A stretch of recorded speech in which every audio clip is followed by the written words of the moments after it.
अस्सलाम वालेकुम। अच्छा, टॉपिक का नाम है डिस्कवरी ऑफ वायरस, जो कि बहुत आसान और सिंपल सा टॉपिक है। एमडी कैट के लिहाज से देखेंगे और एक एक पॉइंट को क्लियर करेंगे। वायरसेस के बारे में याद रखिएगा, डेफिनेशन के लिहाज से हमने इसको पॉइजनस फ्लूइड का नाम देते थे, पॉइजनस फ्लूइड का। मगर वायरस की सबसे बड़ी पहचान ये है कि ये नॉन सेलुलर इन्फेक्शस इंटाइटस है, ये सेल से नहीं बना होता और इवन इसके पास आरएनए या डीएनए मौजूद होता है और ये प्रोटीनेशियस कोट रखता है जिसको हम कैप्सिड का नाम देते हैं और ये रिप्रोड्यूस होता है लिविंग सेल के अंदर। तो पहली तो पहचान ये होगी कि ये जो वर्ड है वायरस, ये विनोम से निकला, जिसका मतलब क्या, पॉइजनस फ्लूइड है। पहले तो पता ये लग गया।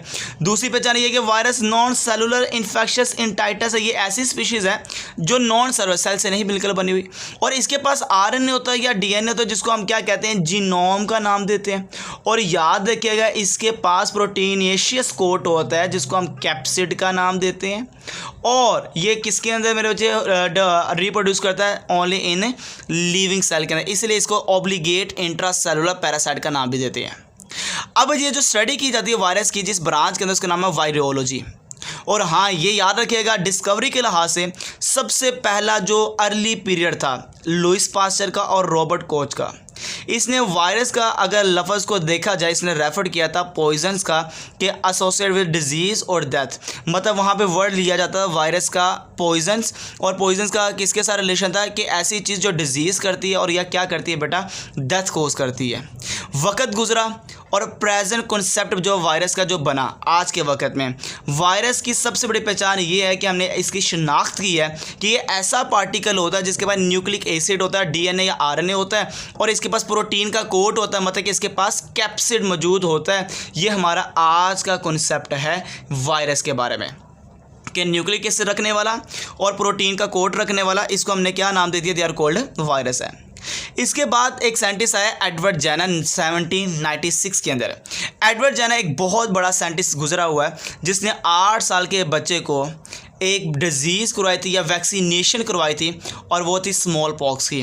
और वो सारे वायरसेस कहाँ से लिए थे, कॉ पॉक्स लेशन से, जो भैंस को ज़ख़म होता है उस ज़ख़म से वायरस निकाल कर उसने वैक्सीनेशन की थी 8 साल की उम्र के बच्चे की। और ये साइंटिस्ट का नाम क्या, एडवर्ड जेनर है। वक्त चेंज हुआ, चार्ल्स चैम्बरलैंड 1884 में इसने क्या काम किया है, इसने वायरस को सबसे पहला एक नेचर दिया, फिल्टरेबल होता है, मतलब कि ये फिल्टर पार्टिकल से गुजर जाता है, जो फिल्टरेबल पोर्स होते हैं, सुराख होते हैं, वहाँ से गुजर जाता है, जो कि बैक्टीरिया नहीं गुजर सकता क्योंकि बैक्टीरिया का साइज़ बड़ा होता है, तो इसलिए फिल्टरेबल बैक्टीरिया नहीं होता। और जो फिल्टरेबल होता है, जो छोटे छोटे सुराखों से गुजर जाता है, वो वायरस है। इसने नाम दे दिया फिल्टरेबल नेचर रखता है, जैसे कि रेबीज का वायरस इसने स्टडी किया था कि वो फिल्टरेबल होता है। तो इसने कहा filterable agent of disease were describing as a filterable virus, तो इसने वायरस को कह दिया फिल्टरेबल वायरस होता है। नाम चेंज होता गया और सारी की सारी सोच लोगों की चेंज होती जा रही है। फिर इसके बाद इवानोस्की आए 1882 के अंदर। एक एक पॉइंट को याद रखिएगा।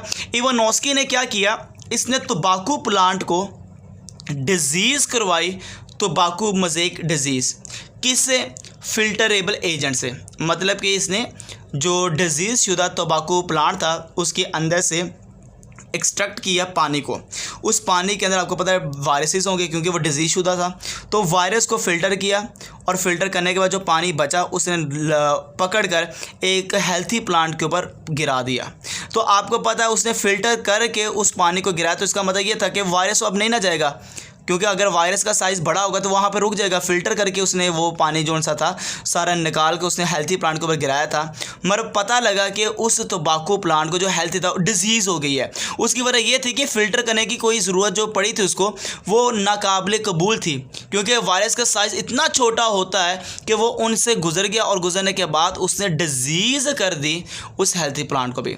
तो इसने कहा ये फिल्टरेबल एजेंट है, ये फिल्टर जो स्पोर्स होते हैं वहाँ से भी गुजर जाता है। एक आया टी वॉट और डी हार्ने, ये दोनों साइंटिस्ट ने काम किया था बैक्टीरियोफेज के ऊपर, डिस्कवरी की थी कि वायरस बैक्टीरिया के अंदर दाखिल होता है और बैक्टीरिया को भी डिजीज़ कर सकता है। बैक्टीरिया भी डरता है वायरस से, तो कहता है इसने डिस्कवरी किया था बैक्टीरियोफेज के बारे में। डी हार्ले ने यूज़ किया था बैक्टीरियोफेज का एक वर्ड बैक्टीरिया ईटर के लिहाज से किया था। स्टेनले ने वर्क किया था प्यूरिफाइड वायरस किया था और सबसे पहले वायरस को दिखाया था क्रिस्टलाइज करके, टोबैको मोज़ेक वायरस को सबसे पहले इसने दिखाया था क्रिस्टलाइज करके। उसके बाद केमिकल कंपोजिशन वायरस, आपको पता ही है कि वायरस की पहचान ये है कि इसके बाद न्यूक्लिक एसिड होता है, डीएनए या आरएनए होता है, और हाँ इसके पास प्रोटीन का एक कोट होता है जिसको कैप्सिड का नाम दिया जाता है। ये थी डिस्कवरी, ये थी वायरस के बारे में, कहाँ से निकला, कहाँ पे जा रहा, क्या क्या साइंटिस्ट ने काम किया।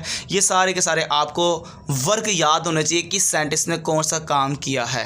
ओके बेटा, अल्लाह हाफिज़। हाँ, प्लेलिस्ट से बनी है सारी MD कैट की, जाके देखें और जाके स्टडी करें। ओके बेटा, अल्लाह हाफिज़।